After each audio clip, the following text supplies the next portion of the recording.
All right, viewers. Amidst rising COVID cases in Karnataka, reports of political leaders blatantly violating COVID norms have been noticed. Here's more.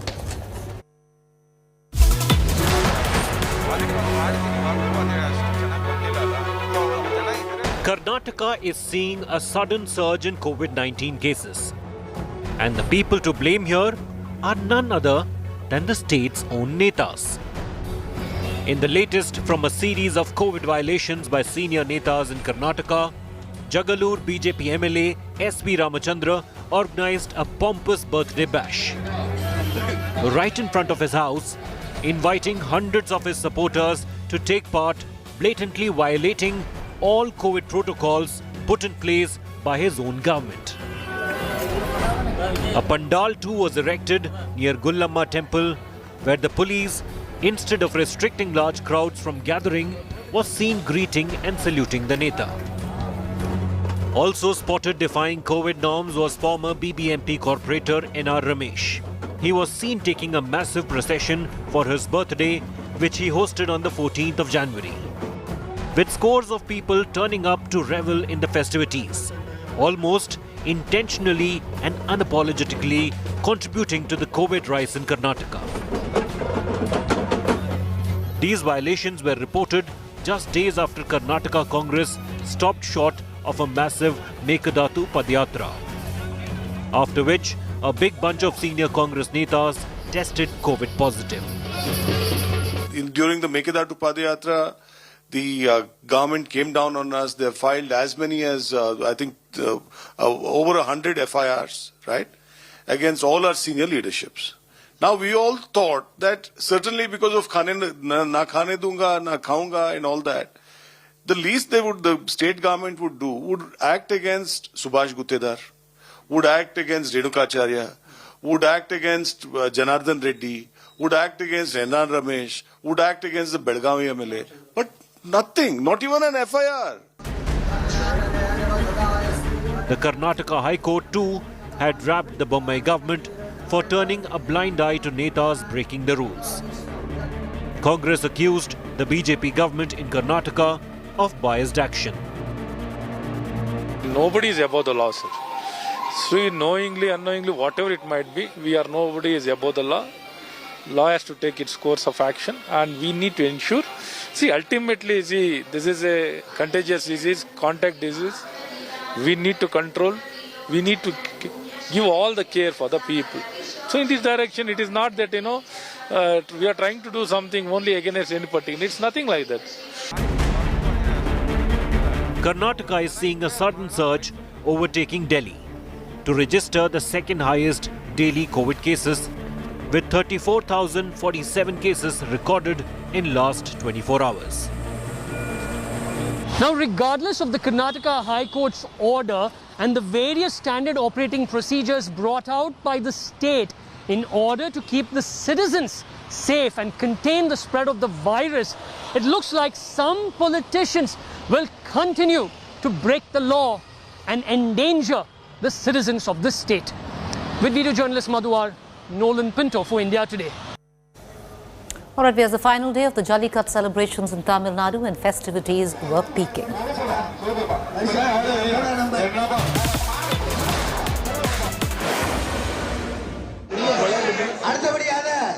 Stage set. Festive spirits at its peak. And the bulls unleashed. It's the final day of the famous Jalika sport of the state of Tamil Nadu. India Today gets you the mood on the ground from the famous Alangannallur town in Madurai. Bulls are being released one after the other from the Vadi Vasal, and the bull tamers are trying to actually catch it. This is Alangannallur, and one of the most important Jalika too. And here, the biggest challenge the state government is facing is the crowd control during the pandemic. Considering that in such a rugged sport, it's impossible to mandate masks. The government said that a COVID vaccination certification or a negative COVID report is a must to participate and to watch the spectacle. No more than 150 spectators are allowed and only 50% occupancy is allowed at the venue.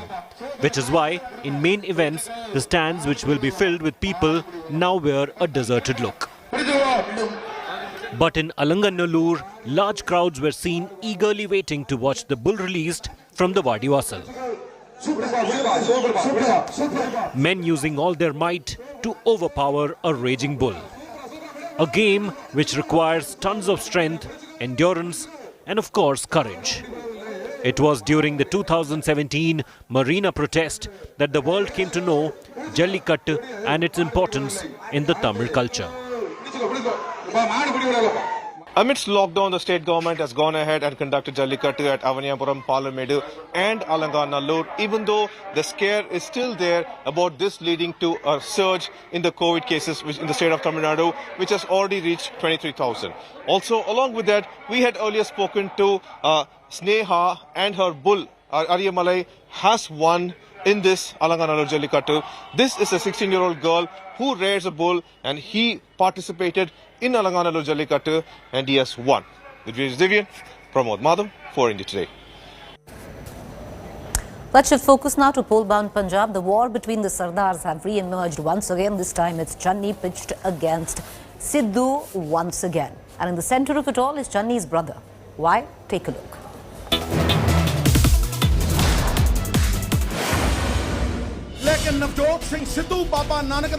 War of Sardars reignites in pole-bound Punjab.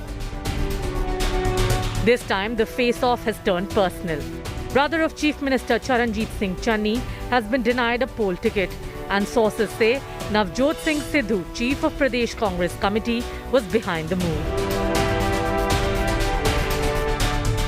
While Channi was keen to get a ticket for his brother Dr. Manohar Singh, who quit government job and took VRS, sources suggest Sidhu instead supported sitting MLA Gurpreet Singh GP. Dr. Manohar Singh, en route his CM brother's residence, said Sidhu has been misled. Navjot Singh Sidhu ने पहले ये announce किया, he is president, और announce कर सकता है कि मेरा कैंडिडेट है ये है, लेकिन उसको प्रोसीजर फॉलो करना होगा. जो प्रोसीजर उसने फॉलो नहीं किया, पहले ही डिक्लेयर कर दिया. यहाँ के लोगों को उसने कंफ्यूजन में डाला कि ये कैंडिडेट होगा. फिर उसने यहाँ के कुछ एमएलएज हैं, उन्होंने मिसगाइड किया है वहाँ जाके कि नहीं जी, चन्नी का भाई नहीं जीत पाएगा, चन्नी को भाई को टिकट मत दे देना, ऐसे ना हो जाए. ये काम करके उन्होंने गलत बात करके ये लोगों के साथ धोखा किया, मेरे साथ धोखा किया. लोगों ने इकट्ठे होकर मुझे कल बताया कि तुम इंडिपेंडेंट लड़ो. मैं इंडिपेंडेंट लड़ रहा हूँ. This latest face-off comes despite Sidhu's admission that all is well between the two top faces. लगातार एक्सपोज करते आए कैप्टन को और घोड़ी चढ़ गए चन्नी. देखिए, मेरी एक बात समझिए कि वो हाईकमांड बेटर जानती है. मैं कभी भी किंतु परंतु नहीं करता. ऐसे क्या रोका आपको बनने से? किसने रोका? मेरी एक बात समझिए जी, मैं बनूं कोई और बने, है तो कांग्रेस ना. मैं अध्यक्ष हूं, तो क्या अध्यक्ष किसी से कम है? Aam Aadmi Party is trying to use Congress internal differences to jump from 20 seats, while Shiromani Akali Dal will want to regain lost ground of 2017. Congress is the ruling party in Punjab government with 77 seats. AAP is trying to use Congress internal differences to jump from 20 seats, while Shiromani Akali Dal will want to regain lost ground of 2017. Aam Aadmi Party has accused Congress of ignoring the Dalits and Channi in ticket allotment. सूबे के मुख्यमंत्री चरणजीत सिंह चन्नी साहब को Congress party उनके ना भाई को ना कुटुंब को किसी को एक भी टिकट नहीं दी.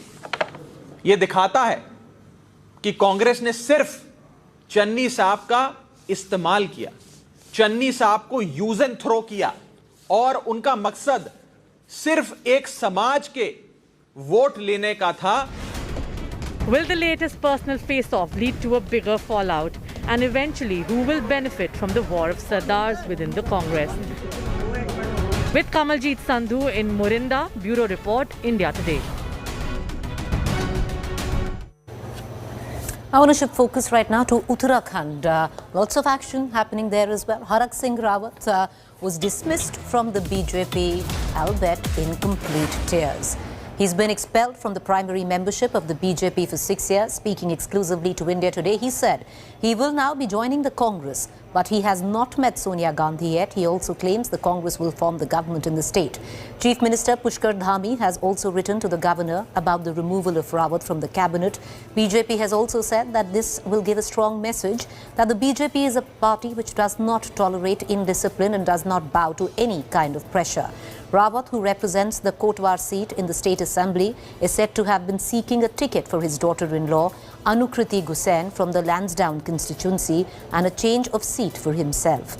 Rawat was in the news recently when he threatened to resign from the state cabinet, insisting on his demand for a medical college in Haridwar. An emotional video of Harik Singh Rawat has surfaced.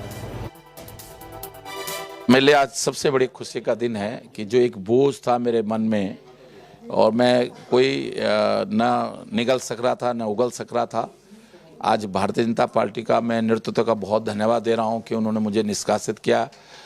मुझे एक शायद उनके इस निर्णय से उत्तराखंड का भला होने वाला है, उत्तराखंड के लोगों को कुछ अच्छा होने वाला है। देखिए, कांग्रेस सरकार प्रदेश में पहले ही भी आ रही थी, लेकिन अब पूरे प्रचंड बहुमत से आएगी कि जिससे कि भारतीय जनता पार्टी को तोड़फोड़ करने का, जिस तरह 2016 में हमारे माध्यम से तोड़फोड़ की, इस तरह तोड़फोड़ करने का मौका भारतीय जनता पार्टी को नहीं मिलेगा। हमारी पार्टी हमेशा विकासवाद पर चलने वाली पार्टी है, राष्ट्रवाद पर चलने वाली पार्टी है, वंशवाद से दूर चलने वाली पार्टी है। यहाँ पर चूंकि स्थितियां ऐसी हो गई कि वो अपने समेत अपने परिवार के लिए और अन्य लोगों के लिए पार्टी पर दबाव कर रहे थे, तो इसलिए पार्टी ने निर्णय लिया। लेकिन 2016 को याद रखा जाए।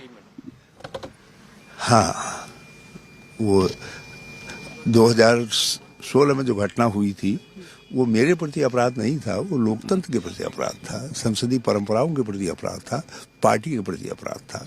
तो किस सीमा तक क्या करना है ये पार्टी तय करेगी। Moving on, viewers, now the suspected drone attack in Abu Dhabi that has killed 2 Indians, 1 Pakistani national and 6 others which were wounded. The cops have suspected that drones may have sparked 2 separate explosions in Abu Dhabi.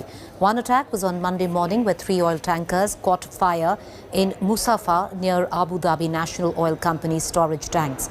Another at one part of the under-construction airport where a minor fire broke out. Initial investigations indicate that small flying objects that may belong to drone fell on the second area to cause explosions.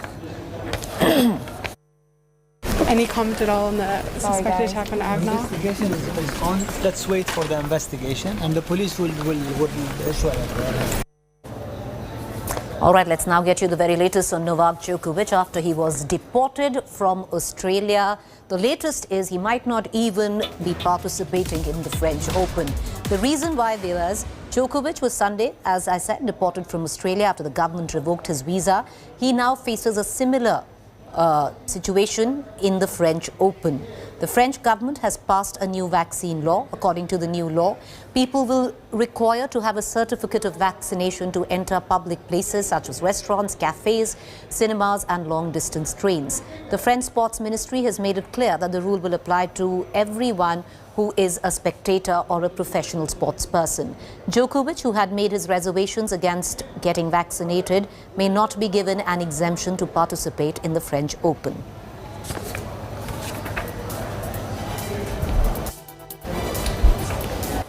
Welcome back. You're watching a fact check segment where we bust certain claims masquerading to be facts on social media platforms and WhatsApp groups. Now, there were images which were floating about suggesting that 3 Jawans were injured in a Naxal attack on Friday. These are all photos, viewers. That's the fact check on it. Fake news, only shared recently, but the photos were old. With that quick fact check, time for us to go into a quick break. To stay with me on the other side is To The Point.